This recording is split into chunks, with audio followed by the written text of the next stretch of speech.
ಇವತ್ತು ನಮ್ಮ ಸಿಂಗನಾಯಕನಹಳ್ಳಿಯಲ್ಲಿ ಮಹಿಳೆಯರಿಗಾಗಿಯೇ sir multi special hospital ಪರಮ ಹಾಸ್ಪಿಟ್ಲ್ ಇವತ್ತು ಉದ್ಘಾಟನೆ ಮಾಡಿದ್ದಾರೆ ನಮ್ಮ ಶಾಸಕರಾದ ಎಸ್ ಆರ್ ವಿಶ್ವನಾಥರು. ಈ ಸಂದರ್ಭದಲ್ಲಿ ಈ ಕಾರ್ಯಕ್ರಮ ನೀವು ಭಾಗವಹಿಸಿದ್ದೀರಾ, ನಿಮ್ಮ ಮನದಾಳ ಮಾತೇನು ಸರ್? ಈ ಭಾಗದ ಶಾಸಕರಾದ ವಿಶ್ವನಾಥ್ ಅವರ ಆಶೀರ್ವಾದದಲ್ಲಿ ಈ ದಿನ ಈ ನಮ್ಮ ಏನು ಯಲಹಂಕದ ದೊಡ್ಡಬಳ್ಳಾಪುರ ಮೇನ್ ರೋಡ್ ಬೆಳೆದಿರೋ ಅಂಥ ಇದು ನೋಡಿದರೆ ನಮಗೆ ತುಂಬ ಸಂತೋಷವಾಗ್ತಾ ಇದೆ. ಯಾವುದೇ ಒಂದು ವಿಧವಾದ ಸೌಲಭ್ಯಗಳು ನಾವು ಆಲ್ರೆಡಿ ಯಲಹಂಕ ಅಥವಾ ಬೆಂಗಳೂರಿಗೆ ಹೋಗಬೇಕಾಗಿತ್ತು. ಇವತ್ತಿನ ದಿವಸ ಎಲ್ಲ ಒಂದು ಪ್ರತಿಯೊಂದು ಸೌಲಭ್ಯವನ್ನು ಸಿಂಗನಾಯಕನಹಳ್ಳಿಯಲ್ಲಿ ದೊರೆಯುತ್ತಾ ಇರೋದ್ರಿಂದ ನಮಗೆ ಭಾಳ ಸಂತೋಷ ಆಗ್ತಾ ಇದೆ.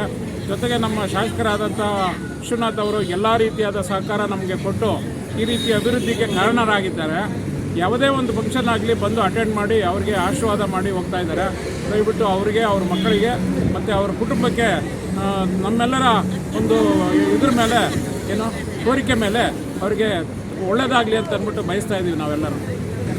ಇವತ್ತಿನ ದಿವಸ ನಮ್ಮ ಶಾಸಕರ ಆಶೀರ್ವಾದದ ಮೇಲೆ ಈ ಥರ ಬೆಳವಣಿಗೆ ಆಗಿರೋದು ನೋಡಿದರೆ ರೋಡುಗಳಾಗ್ಬೋದು ಅಥವಾ ವಿಲೇಜ್ಗಳಾಗ್ಬೋದು ಎಲ್ಲ ರೀತಿಯಾದ ಸೌಲಭ್ಯ ಸಿಗ್ತಾ ಇರೋದ್ರಿಂದ ಸಿಂಗಾಪುರ್ನಲ್ಲಿ ಸಿಗ್ತಾ ಇದೆಯೋ ಇಲ್ವೋ ನಮ್ಮ ಸಿಂಗನಾಯಕನಹಳ್ಳಿಯಲ್ಲಿ ಎಲ್ಲ ರೀತಿಯಾದ ಸೌಲಭ್ಯ ಸಿಗ್ತಾ ಇದೆ ಅಂತ ಅಂದ್ಬಿಟ್ಟು ನಾನು ತಮ್ಮಲ್ಲಿ ಕೇಳ್ಕೊಂಡು. ನಿಮ್ಮ ಹೆಸರು ಸರ್? ವಿಜಯ್ ಕುಮಾರ್ ಮಾದಪ್ಪನಹಳ್ಳಿ.